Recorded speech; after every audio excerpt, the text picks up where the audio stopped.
bueno, comentaba un poco que en la década de los 70 en América Latina vivió dictaduras muy feroces. Entre ellas destaca la de Argentina, la de Chile y la de Brasil, con dictaduras muy fuertes. Y se toca mucho el problema de los exiliados que en ciertas condiciones pueden emigrar a países que les dan acogida. En México muchos chilenos, muchos argentinos, muchos haitianos vivieron esas demandas. Sin embargo, se quedaron en esos países sectores sociales que no lograban tener la posibilidad de emigrar, entre los cuales se destacan la de los compañeros obreros, ¿no? Los sindicatos fueron los sectores más golpeados.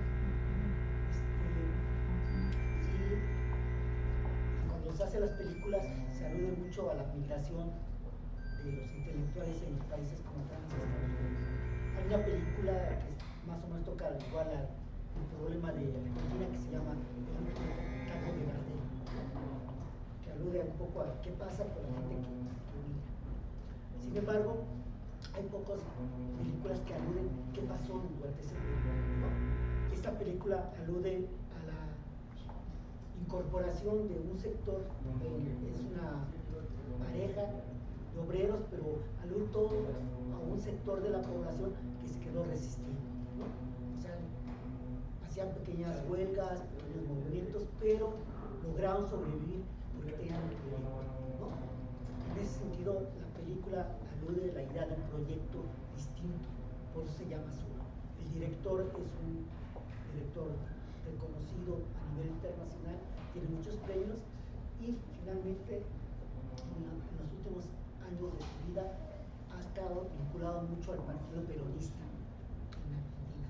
Ha sido diputado, ha sido parte de la élite intelectual de Argentina, pero siempre aludó la importancia de no quedarse con los grandes héroes, sino entender qué pasaba en la vida cotidiana de los sectores sociales que resistían, ¿no?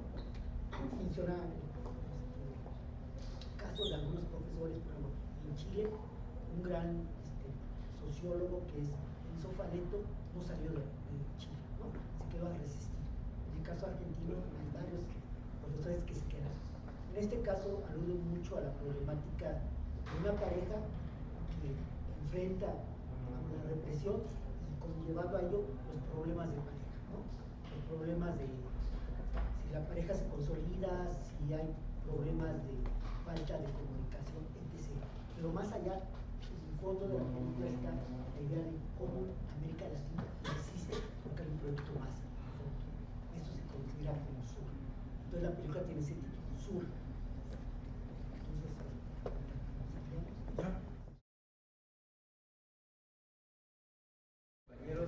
Vamos a tratar de hacer una especie de análisis, o sea, la película se puede ver desde diferentes ángulos, ¿no? O sea, ahí da para mucho.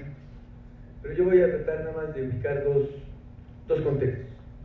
El contexto general en que se da...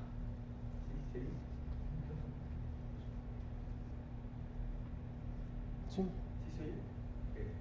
Bueno, en dos contextos en donde se da, digamos, la película, el contexto de las dictaduras en América Latina, que no es casual, que no es solamente una condición, digamos, del endurecimiento de los gobiernos locales, sino es una política imperialista.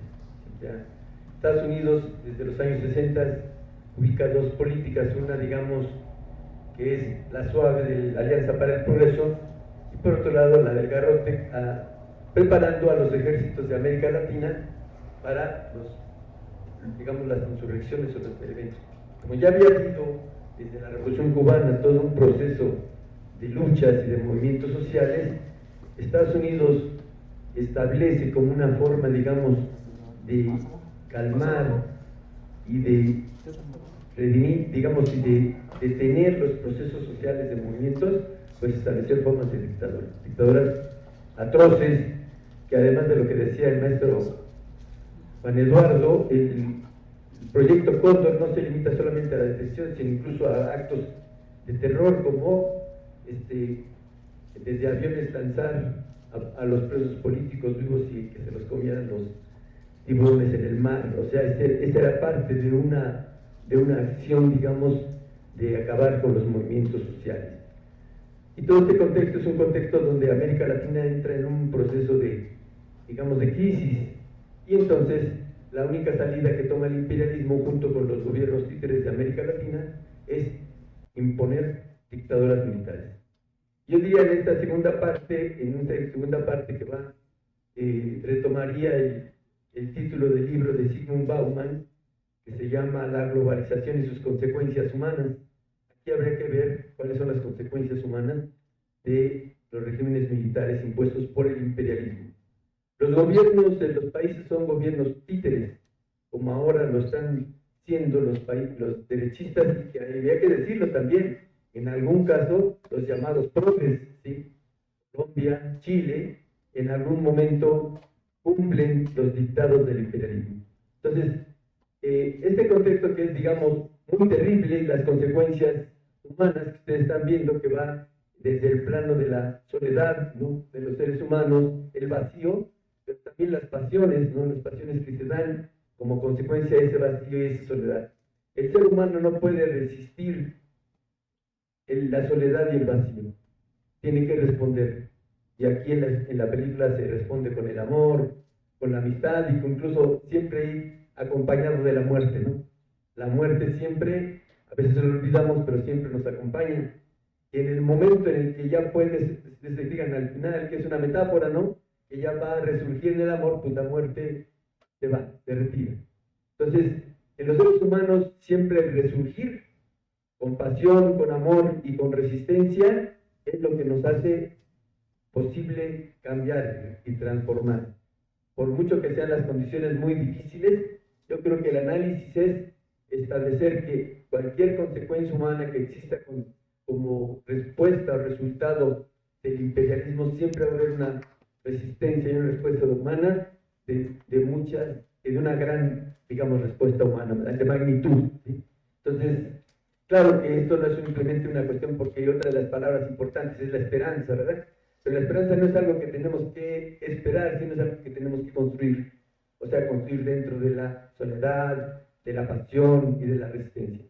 Si no hay esa construcción, aunque los personajes ya los ven desconsolados después del proceso y de su lucha y todo, la misma muerte le dice que tiene que vivir y que tiene que seguir avanzando, que hasta le pone el espejo, ¿no? Y como diciendo, este es tu espejo y tú todavía sigues viviendo. Entonces, la condición humana es la condición que resiste, es la condición que se reconfigura y que tiene la posibilidad de crear y construir alternativas.